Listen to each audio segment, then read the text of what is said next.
अस्सलाम वालेकुम, welcome back to our channel inspirant. तो आज की हम डिस्कस करेंगे बेसिकली फिजिक्स एफबीआईसी क्लास 12 के इंपॉर्टेंट क्वेश्चन को। इससे पहले हमने जो है फर्स्ट ईयर के क्वेश्चन को डील किया था फिजिक्स के, तो उनमें से तकरीबन 80% पेपर आया था। तो इसकी आज की वीडियो में बेसिकली चैप्टर 1 से चैप्टर 11 से लेकर 20 तक जितने भी हमारे पास सेकंड ईयर की बुक में इंपॉर्टेंट क्वेश्चन आ सकते हैं, तो उनको हमने डिस्कस करेंगे।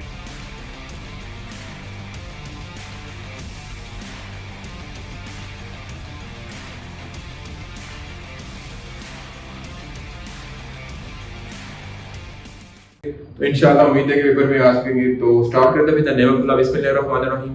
तो इसके अलावा जितने भी क्वेश्चन होंगे उनको भी डील करेंगे, जो मतलब कि ऑब्जेक्टिव न्यूमेरिकल, उनको भी हम बताएंगे कि ऑब्जेक्टिव न्यूमेरिकल किस तरह आएगा। तो स्टार्ट करते हैं विद द नेम ऑफ अल्लाह। आज इतने पहले चैप्टर की तरफ, तो बिस्मिल्लाहिर्रहमानिर्रहीम। तो हमारे पास जो चैप्टर मतलब 11 है, चैप्टर नंबर 11 में हमारे पास जो है इंपॉर्टेंट टॉपिक कौन से हैं। चैप्टर नंबर 11 में आपको इंपॉर्टेंट टॉपिक आ जाता है कूलम लॉ। अब सिर्फ आपको कूलम लॉ नहीं याद करना, अब कूलम लॉ पूरा एक्सप्लेनेशन के साथ याद करना है। कूलम लॉ आ जाएगा, कूलम लॉ की डेफिनेशन आ जाएगी, कूलम लॉ का फार्मूला आ जाएगा, ठीक है। अब कूलम लॉ में जब हम किसी मटेरियल प्लेस करते हैं तो क्या आ जाएगा वो भी कर लेना है। कूलम लॉ की दो डायग्राम हो जाती है यहाँ पे, Q1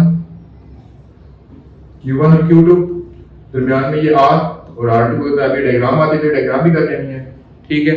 उसके बाद आ जाते हैं नेक्स्ट टॉपिक की तरफ। नेक्स्ट टॉपिक हमारे पास गाउस लॉ। अब गाउस लॉ की छोटी सी डायग्राम है वो कर लेनी है, फिर गाउस लॉ की पूरी एक्सप्लेनेशन, यानी चार्ज इनक्लोज मतलब total charge enclose in unit time charge का पूरा मतलब कि गाउस लॉ को पूरा का पूरा आपने कर लेना है। अब गाउस लॉ की मतलब कि एक डायग्राम थी वो भी कर लेनी है, एक्सप्लेनेशन कर लेनी है। उसके बाद मैक्सिमम उसके बाद इसके साथ एक छोटा टॉपिक मिक्स है वो भी आपने कर लेना है, गाउस लॉ के साथ ही कर लेना है, जिसको बोलते हैं फ्लक्स, इलेक्ट्रिक फ्लक्स। अब इलेक्ट्रिक फ्लक्स में आपने करना है मिनिमम कब होता है, मैक्सिमम कब होता है, जीरो कब होता है, with the help of diagram. उसके बाद आपने जो गाउस लॉ की जो है एप्लीकेशन कर लेनी है। दो एप्लीकेशन थी इसके अंदर, बेसिकली एक एप्लीकेशन आई थी इनफाइनाइट पीरियड शीट के लिए, वो भी कर लेनी है, और हॉलोस्फीयर के लिए वो भी कर लेनी है। उसके अलावा एक टॉपिक है मतलब उसको टच कर लेना है, मतलब थोड़ा बहुत पढ़ लेना है, वो भी आ सकता है, जिसमें हमारे पास फोटोकॉपी मशीन, जीरोग्राफी और इंकजेट प्रिंटर, ठीक है, ये भी कर लेना है। उसके बाद नेक्स्ट टॉपिक है electric field potential due two point charge. ये क्वेश्चन जो है बहुत ज्यादा चांसेस होते हैं लॉन्ग क्वेश्चन में आ जाए, क्योंकि ये लेंथी क्वेश्चन है। बाकी कूलम लॉ शॉर्ट में भी आ सकता है, लॉन्ग में भी आ सकता है। ये Gauss law long as well as short में आ सकता है, और कैरेक्टरिस्टिक ऑफ इलेक्ट्रिक फील्ड भी शॉर्ट में आता है। ये इंपॉर्टेंट क्वेश्चन है, ये बहुत बार रिपीट हुआ है। कैरेक्टरिस्टिक ऑफ इलेक्ट्रिक फील्ड में हमारे पास 6 इसकी इलेक्ट्रिक फील्ड की कैरेक्टरिस्टिक है, उनमें से आपने कोई भी 5 कर लेनी है। उसके बाद न्यूमेरिकल ऑफ कैपेसिटर। अब जो कैपेसिटर के चैप्टर में कैपेसिटर भी एक इंपॉर्टेंट टॉपिक है, जिसमें चार्जिंग और डिस्चार्जिंग कैपेसिटर आ जाता है, और न्यूमेरिकल इसके जितने भी हैं कि सीरीज के लिए कौन से, पैरेलल कौन से, यानी अब मतलब कि ना पेपर कंसेप्चुअल वे बन सकते हैं। तो हमारे पास कैपेसिटर का भी डायग्राम लिखो, लेट्स सपोज ऐसे डायग्राम ड्रा कर लो।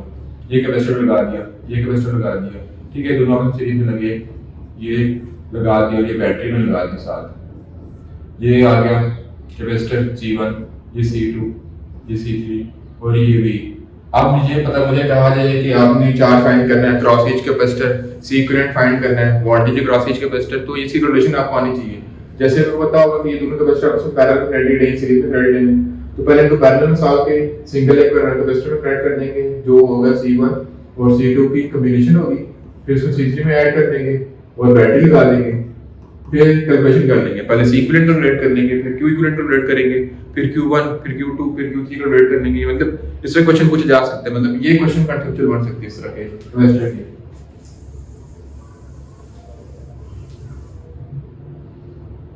उसके बाद नेक्स्ट चैप्टर पे आ जाते हैं, चैप्टर नंबर 12 पे। अब चैप्टर 12 में जो पार्ट क्वेश्चन है, चैप्टर नंबर 12 में जो है शॉर्ट क्वेश्चन में बहुत ज्यादा क्वेश्चन रिपीट होता है कि ड्रिफ्ट वेलोसिटी को एक्सपेंड करते तो ड्रिफ्ट वेलोसिटी आता रहता है। फिर ओहमिक और नॉन ओहमिक कंडक्टर आ जाता है। ओहमिक और नॉन ओहमिक कंडक्टर में आप इस तरह लिखा गया था, substance which obey Ohm the is called ohmic conductor in the substance which does not obey Ohm non Ohm is called non ohmic conductor. तो ये लिखोगे तो ये क्वेश्चन रॉन्ग हो जाएगा। तो ओहमिक लॉ के लिए हमारे पास डायग्राम है मेटल की, नॉन ओहमिक के लिए फिलामेंट ऑफ बल्ब टंगस्टन, ये सारे डायग्राम है, नॉन ओहमिक में रहती है। ये हो गए दो डिफरेंस। फिर ओहमिक लॉ के कुछ बता देने कि ओहमिक लॉ कौन कौन से होते हैं, नॉन ओहमिक वो कौन से होते हैं। फिर ओहम लॉ को अलग से आप याद नहीं कर लेना है, ओहम लॉ को याद कर लेना है, और in which factor Ohm law depend upon, ये भी कर लेना है, डिपेंडेंसी। अब डिपेंडेंसी जो है वो हमें मतलब कि कुछ क्वेश्चन ऐसे होते हैं जिनमें हमें क्वेश्चन मतलब कि बुक के अंदर लिखा भी नहीं होगा कि लेट्स सपोज मैं आपको क्वेश्चन दे दूं, मैं यहां पे लिख दूं F इज इक्वल टू लीजिए फार्मूला में कूलम लॉ का Q1 Q2 divided by R square. अब क्वेश्चन आ जाते हैं English factor coulomb law dependent coulomb law depend upon. जब इस तरह का क्वेश्चन आ जाएगा कि कूलम लॉ किन फैक्टर पे डिपेंड करता है तो अगर आपको फार्मूला होगा तो आप लिख सकते हैं कि डिपेंड करे तो मैं लिखूंगा था कूलम लॉ डिपेंड अपॉन। अब Q स्टैंड फॉर कूलम होता है। अगर कूलम फोर्स की बात की जाए तो हमारे पास ये डिपेंड कर रहा था। अगर कूलम लॉ की बात करें तो कूलम फॉर चार्ज, तो चार्ज किस पे डिपेंड करे, एक फोर्स पे, दूसरा r distance between two charges. तो Coulomb law depend upon force distance between two charges और K स्टैंड फॉर लेंथ जो भी इसका कांस्टेंट है जिसको बोलते हैं रिलेटिविटी पेरियोडिक कांस्टेंट, उस पर डिपेंड करता है। उसके बाद नेक्स्ट क्वेश्चन है चैप्टर नंबर 2 के जो है नेक्स्ट पे मतलब कि क्वेश्चन आता है कि थर्मिस्टर। अब थर्मिस्टर क्या चीज होती है इसके बारे में आपको बताना चाहिए कि हमारे पास मतलब कि इसमें मैं आपको छोटी सी एग्जांपल समझाता हूं कि ऐसी कोई भी चीज जो टेंपरेचर डिपेंडेंट होगी उसको बोलेंगे थर्मिस्टर है। अब थर्मिस्टर की दो टाइप्स थी एनडीसी पीटीसी, वो भी ऐसे थे कि नेगेटिव टेंपरेचर कोएफिशिएंट और पॉजिटिव टेंपरेचर कोएफिशिएंट थर्मिस्टर क्या होते हैं। फिर वाइड बॉन्डेड रेजिस्टर क्या होते हैं। और अब जो बहुत सारा क्वेश्चन आता है वो डिफरेंस आता है between wide bonded resistor and variable resistor, यानी वाइड बॉन्डेड रेजिस्टर क्या होता है और वेरिएबल रेजिस्टर क्या होता है, ये भी कर लेना है। उसके बाद मैक्सिमम पावर आउटपुट कर लेनी है। अब मैक्सिमम पावर आउटपुट में की जाती है इंटरनल रेजिस्टेंस। तो आपको पूछा जाए कि एक क्वेश्चन जो है वो बहुत बार रिपीट होता है कि डिफरेंस बिटवीन पोटेंशियल एनर्जी, ठीक है, और सिंपल ईएमएफ। अब पोटेंशियल एनर्जी लिखी है मैंने, डिफरेंस बिटवीन वोल्टेज और ईएमएफ। अब इसके यूनिट भी वोल्टेज होता है, इसका यूनिट भी वोल्टेज होता है, तुम दोनों डिफर कैसे कर सकते हैं। ये क्वेश्चन बहुत ज्यादा आता है। बेसिकली ईएमएफ के अंदर बिल्ट इन इंटरनल रेजिस्टेंस होती है लेकिन वोल्टेज के अंदर इंटरनल रेजिस्टेंस नहीं होती। उसके बाद केसीएल केवीएल के न्यूमेरिकल कर लेने। तो यहाँ पे KVL stand for Kirchhoff voltage और KCL stand for Kirchhoff current law, दोनों के न्यूमेरिकल जितने भी वो भी कर लेने और साथ वेव वोल्टेज कर लेने। मतलब ये टॉपिक आएंगे नहीं, अगर टॉपिक आए तो न्यूमेरिकल में आएंगे। फिर मूव करते हैं नेक्स्ट चैप्टर नंबर 12। अब चैप्टर नंबर 12 में हमारे पास क्या क्या चीजें आ सकती हैं उनको डिस्कस कर लेते हैं। ये चैप्टर नंबर 12 13 14 ये बहुत इंपॉर्टेंट चैप्टर है। चैप्टर नंबर 16 इलेक्ट्रॉनिक्स वाला।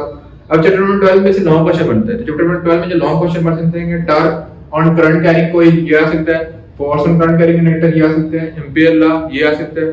जब मैं खुद पढ़ा था ना, मैं 2016-17 में मैंने जो की थी एफएससी की थी, उस वक्त मेरे पास बोर्ड में जो क्वेश्चन है तो एम्पीयर ले आया था। तो एम्पीयर लाइक इंपॉर्टेंट क्वेश्चन है। उसके बाद magnetic field due to current carrying solenoid, ये भी लॉन्ग के लिए बहुत इंपॉर्टेंट है। फिर motion of charge particle in magnetic field, ये भी इंपॉर्टेंट है।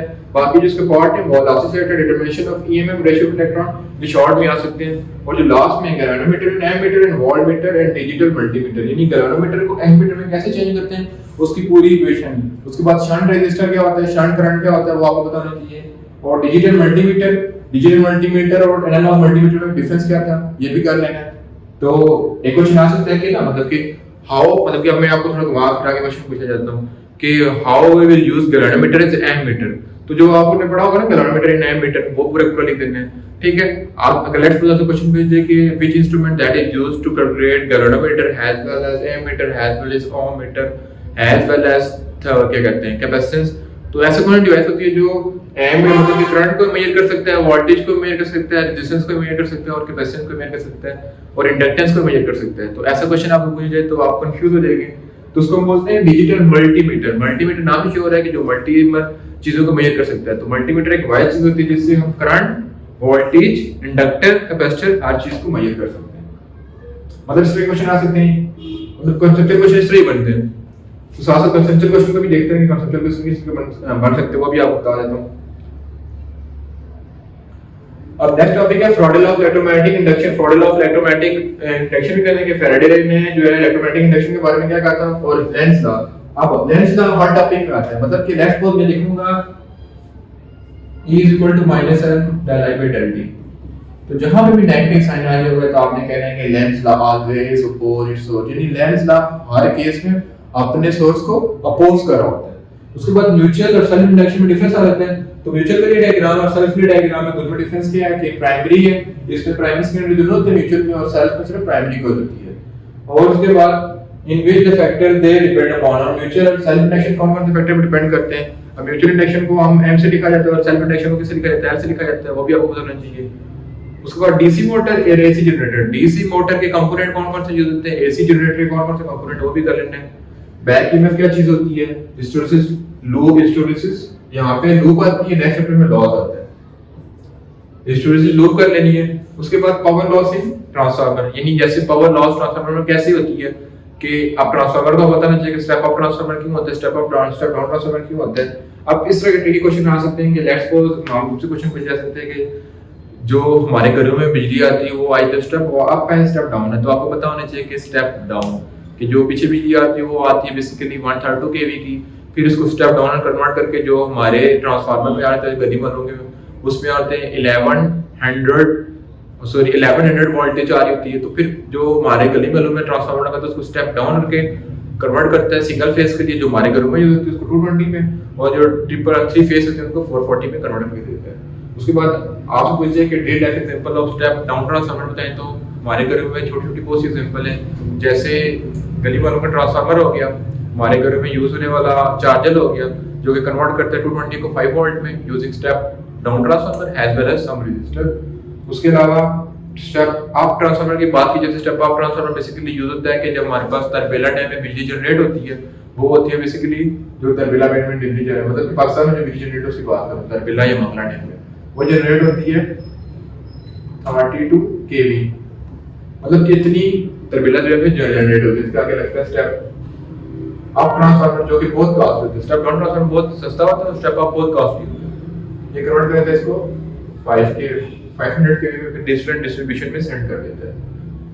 उसके बाद वो करते हैं नेक्स्ट क्वेश्चन की तरफ।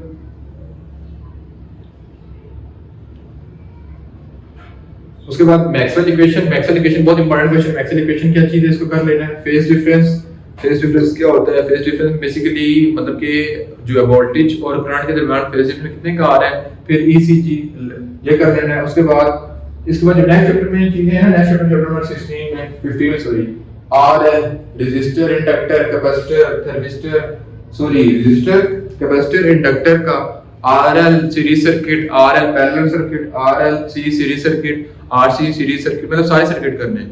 आप जितने सर्किट करोगे उसमें 3 चीजें याद रखना। एक आपको उस सर्किट का फार्मूला पता होना चाहिए कि उसमें फार्मूला क्या यूज हो रहा है, with the help of impedance के स्पेक्स निकालना है। आपको पता होगा कि impedance is combination of resistor, अगर एक सर्किट में रेजिस्टर कैपेसिटर लगा तो उसको बोलते हैं, अगर एक सर्किट में रेजिस्टर कैपेसिटर इंडक्टर होगा तो उसको बोल देंगे, ठीक है।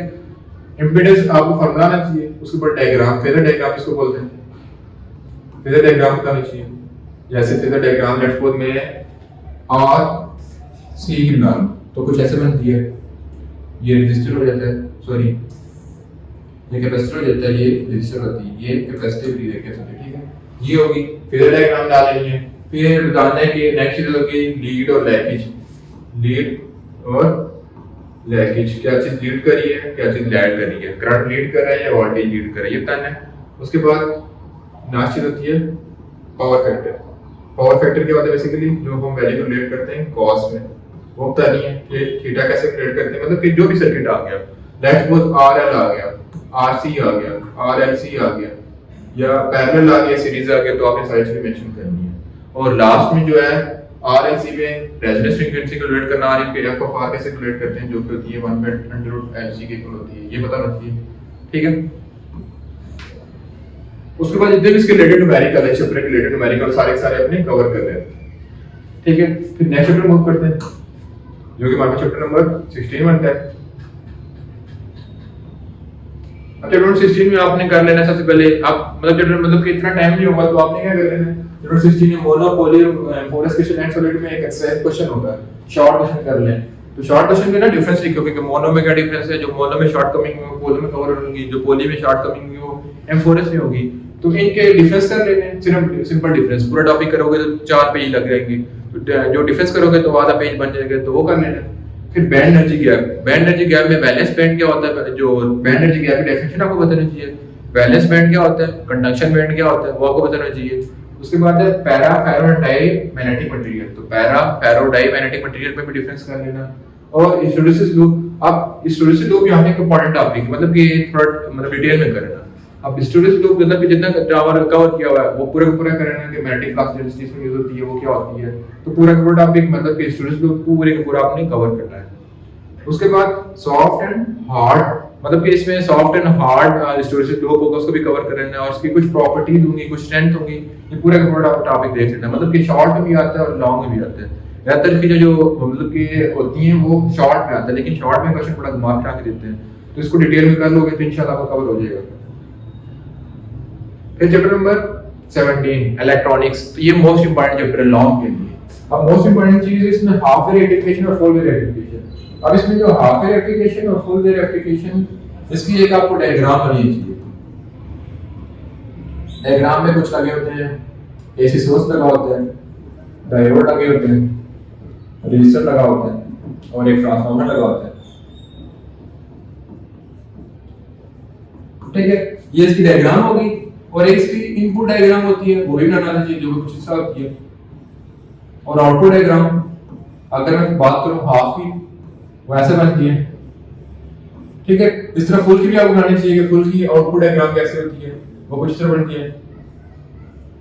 ठीक है, ये डायग्राम आपको समझ आनी चाहिए कि नेगेटिव आंसर करने के बाद पॉजिटिव आंसर करने के होता है।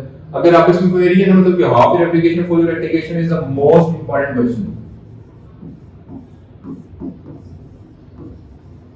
इन दिस चैप्टर, मतलब कि बहुत इंपॉर्टेंट क्वेश्चन है। तो अगर इसको आपको समझ नहीं है, ठीक है, मतलब कि क्वेरी है, ये टॉपिक बहुत बड़ा है, मतलब 3 पेज 4 पेज कवर करता है। अगर आपको समझ नहीं है तो मतलब कमेंट सेक्शन में पूछ लेना, तो इंशाल्लाह जो है इस पे वीडियो बना देंगे अगर आपने सपोर्ट किया मतलब कि इस वीडियो को। उसके बाद नेक्स्ट टॉपिक में पी इंजेक्शन क्या होता है वो कर लेना, फॉरवर्ड बायस रिवर्स बायस क्या होता है। अब फॉरवर्ड और रिवर्स बायस में क्या करना है कि मतलब कि फॉरवर्ड बायस कब होगा, रिवर्स बायस कब होगा, उसकी डायग्राम होती है। डिप्लेशन रीजन फॉरवर्ड बायस में कम होता है या ज्यादा होता है ये बताना है। रिवर्स बायस में क्या होता है, फॉरवर्ड के लिए डायग्राम क्या होगी, स्ट्रेट होगी, कर्व होगी, डाउनवर्ड होगी, कहां पे करंट ब्लॉक कर रहा है, कहां पे करंट लीड कर रहा है वो बताना है। फिर इंस्टेंसिटी और एक्सेसिटिव, अब इंस्टेंसिटी में आपने जो प्रॉपर्टी याद करनी है कि इसमें ट्रैवलेट होती है, पेंटेवलेट होती है, उसमें ट्रैवलेट होती है, पेंटेवलेट, सेमीकंडक्टर। अब आपको बताना चाहिए कि सेमीकंडक्टर क्या होता है। इस पूरे चैप्टर में हम सेमीकंडक्टर को डील करते हैं। सेमीकंडक्टर आप हमारे पास दो किस्म के आठ पड़े, एक जर्मेनियम और एक सिलिकॉन। जर्मेनियम की वैल्यू 0.3 और सिलिकॉन की 0.7 होती है। उसके बाद ट्रांजिस्टर, कंप्लीट टॉपिक। ट्रांजिस्टर में आपने ईच एंड एवरीथिंग कर लेनी है। ट्रांजिस्टर में 3 चीजें आ जाती हैं, जैसे कोई भी ट्रांजिस्टर है तो एक आ जाती है बेस, फिर एमीटर, फिर कलेक्टर। तो आपने ट्रांजिस्टर एज एम्पलीफायर भी कर लेना है, ट्रांजिस्टर एज स्विच करना है, तो मतलब कि बेस भी कर लेनी है, एमीटर भी कर लेना और कलेक्टर, तीनों टॉपिक आपने कवर कर लेने। फिर आ जाते हैं नेक्स्ट चैप्टर की तरफ। चैप्टर नंबर 18 बनता है, जो कि हमारा थर्ड लास्ट चैप्टर है। इसके बाद चैप्टर और पढ़े तो इसके अंदर आपने इनर्शियल और non inertial frame of reference कर लेना है। तो इसका जो ना इनर्शियल और non inertial frame of reference पढ़े होंगे तो आप उसमें क्वेश्चन बहुत ज्यादा रिपीट होता है कि earth has inertial frame as well as non inertial frame of reference. तो एक्सप्लेन विद एग्जांपल। तो इसका नाम बताना है। उसके बाद ब्लैक बॉडी रेडिएशन कर लेना है। मतलब ब्लैक बॉडी रेडिएशन होती है time relation, length contraction, investigation की न्यूमेरिकल कर लेनी है। मतलब कि इनकी ना मतलब एक लाइन की वो है इक्वेशन लिखी हुई है ना, वो इक्वेशन भी कर लेनी है और साथ न्यूमेरिकल कर लेनी है, क्योंकि इसके ज्यादातर चांसेस हैं ये न्यूमेरिकल में आएंगे ये 3 टॉपिक। ठीक है, फिर एप्लीकेशन ऑफ फोटोइलेक्ट्रिक इफेक्ट कर लेनी है, पेन रियलाइजेशन, पेयर प्रोडक्शन ये कर लेना है। फिर ब्रॉडली वेव लेनी, शॉर्ट के लिए बहुत इंपॉर्टेंट है। अनइंडिपेंडेंस को ये भी कर लेना है इस चैप्टर में से। उसको हम मूव करते हैं नेक्स्ट चैप्टर की तरफ। मतलब आपको कोई क्वेश्चन आ रहा है ना, मतलब कि जिस चैप्टर में डील किए तो आप कमेंट सेक्शन में बता देना, तो इंशाल्लाह उस पे वीडियो बना देंगे, या आपको सेपरेट जो है वो हमारा एस्पायरेंट के नाम से ना फेसबुक पे पेज है, वहां पे डायरेक्टली हम आपको मतलब हमसे कांटेक्ट करके हमसे राब्ता कर सकते हैं। उसके बाद से हमारे पास जो है chapter number 19 second last chapter है, जिसके अंदर आपने limitation of bore atomic model की लिमिटेशन क्या थी। बेसिकली ये चैप्टर डिपेंड करता है केमिस्ट्री पे, जो कि आपने फर्स्ट ईयर की केमिस्ट्री में पढ़ा होगा कि चैप्टर नंबर 2 में वो पूरे पे डिपेंड कर रहा है। आपने इसमें limitation of bore atomic model बतानी है, लिमिटेशन बोर एटॉमिक मॉडल की लिमिटेशन क्या थी। फिर स्पॉन्टेनियस स्टिमुलेटेड इमिशन, ये 3 थी, स्पॉन्टेनियस स्टिमुलेटेड और एक और थी मेरे में नहीं आ रही, वो भी कर लेनी है with the help of suitable diagram के रिस्पेक्ट से। फिर यूजेस ऑफ लेजर को हम डेली लाइफ में कहां यूज करते हैं ये कर लेना है। प्रोडक्शन ऑफ एक्सरे कैसे प्रोड्यूस होती है ये कर लेनी है। इस चैप्टर में खाली 3 टॉपिक इंपॉर्टेंट थे। फिर आते हैं लास्ट चैप्टर में। लास्ट चैप्टर जो है लॉन्ग के लिहाज से बड़ा इंपॉर्टेंट है, क्योंकि हमारे पास डॉन मॉडर्न फिजिक्स में 2 चैप्टर आ जाते हैं, एटॉमिक स्पेक्ट्रम और एक ये। मतलब कि ये वो फिजिक्स है जो हमने पहले फिजिक्स पढ़े ना, वो मतलब कि 19 मतलब कि समझ लो कि 20 सेंचुरी से पहले वाली थी। जो हमने अभी पढ़ी मतलब कि डॉन मॉडर्न फिजिक्स में आते हैं वो न्यू फिजिक्स है, जो कि आप समझ लें कि 1950 से अबव चल रही है, उसको बोल सकते हैं। उसके अंदर आपने चैप्टर नंबर 20 में मैथ स्पेक्ट्रोग्राफ पढ़ लेना है। मैथ स्पेक्ट्रोग्राफ कैसे होता है वो उसकी पूरी इक्वेशन कर लेनी है।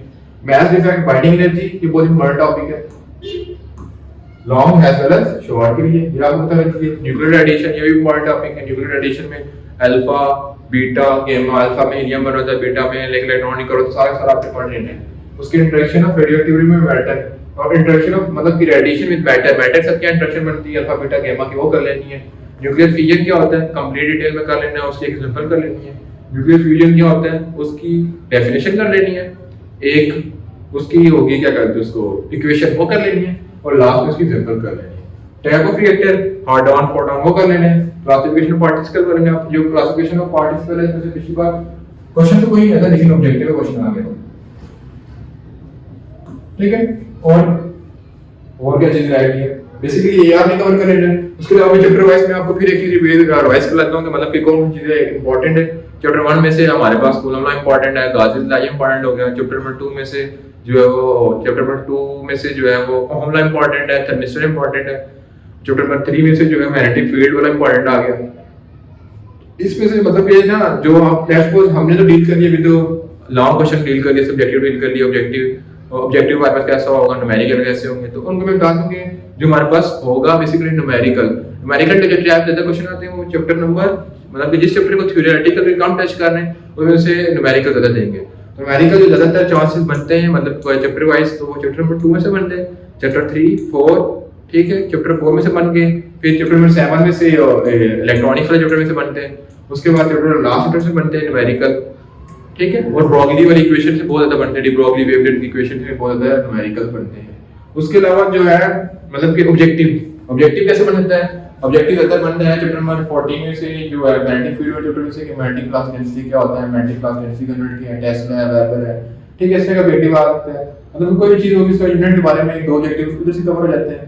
फिर ऑब्जेक्टिव में लिखा होता है कि मतलब कि नीचे में एक चीज लिखी हुई है कि in which factor they depend upon, in which factor they does not depend upon, नीचे 5 क्वांटिटी लिखूंगी वो आता रहता है। एक दो ऑब्जेक्टिव आते हैं न्यूमेरिकल टाइप आ रहे होते हैं, एक ऑब्जेक्टिव से आ जाते हैं क्लासिफिकेशन ऑफ पार्टिकल का लिखा होगा, आप पीछे लिखा होगा फोटोन हार्डॉन मतलब कोई भी क्वेश्चन होगा इनमें बीच में से कि इसका ऑब्जेक्टिव आता है। उसके बाद ऑब्जेक्टिव की बात की जाए तो हमारे पास एक्सरे जो हमने एक्सरे कह रहा हूं जो हमारे पास सारी इंफ्रारेड वेव, उसके बाद बाल्मर सीरीज, अल्ट्रावायलेट रेडिएशन, इनमें से न्यूमेरिकल आते हैं। जैसे मैं वो बात कर रहा हूं उसकी क्या कहते हैं उसकी इंफ्रारेड वेव, उसके बाद विजिबल, अल्ट्रावायलेट। अब ये इनमें से मतलब इनकी रेंज नेक्स्ट क्लास क्वेश्चन पूछा जाएगा कि इंफ्रारेड वेव की मतलब को ऊपर रेंज गिवन हो, नीचे क्वेश्चन पूछा कि इंफ्रारेड की है, विजिबल की है या अल्ट्रावायलेट की, तो इसमें से न्यूमेरिक है मतलब से क्वेश्चन आते हैं। उसके बाद आपने जैसे बाल्मर वेशन डिफरेंट ब्रैकेट सीरीज पढ़ी थी ना, अब आपको सीरीज डिफरेंट पढ़ी होगी, n इक्वल टू 1 होगा 2 होगा 3 होगा तो कौन सी सीरीज है, तो इस तरह का न्यूमेरिकल ऑब्जेक्टिव आता है। तो इसका ऑब्जेक्टिव तो ट्रिकी नहीं होता, इसका जो ऑब्जेक्टिव है मतलब के पार्ट ट्रिकी होता है वो part number B short question का ट्रिकी होता है। तो इंशाल्लाह अगर आपने सपोर्ट किया तो पार्ट बी को मतलब कि एक पेपर लेंगे, पार्ट बी को डील करेंगे और बताएंगे कि इसमें से इंपॉर्टेंट क्वेश्चन कैसे आएंगे, मतलब कैसे करेंगे हम कवर। हमें मतलब कि हमने पूरी बुक पढ़ी होती है, जो मतलब कि जैसे सेकंड ईयर की बुक है ना तो आपने पूरी बुक पढ़ी होगी, लेकिन जब पेपर देने बैठोगे तो आपको समझ नहीं आ रहा कि इसका आंसर कौन सा राइट है, कैसे देखूं। आपने चीजें पढ़ी होती है लेकिन थोड़ी मतलब कि वो घुमा फिरा के दे देते हैं, कॉन्सेप्चुअल करके दे देते हैं तो आपको समझ नहीं आती। तो इंशाल्लाह अगर आपने सपोर्ट की तो एक वीडियो नेक्स्ट उस पार्ट में बनाएंगे, तो कमेंट सेक्शन में बता दीजिएगा। तो उम्मीद करता हूँ आज की वीडियो पसंद आएगी, तो इंशाल्लाह मिलेंगे फिर, तो तब तक अल्लाह हाफिज़।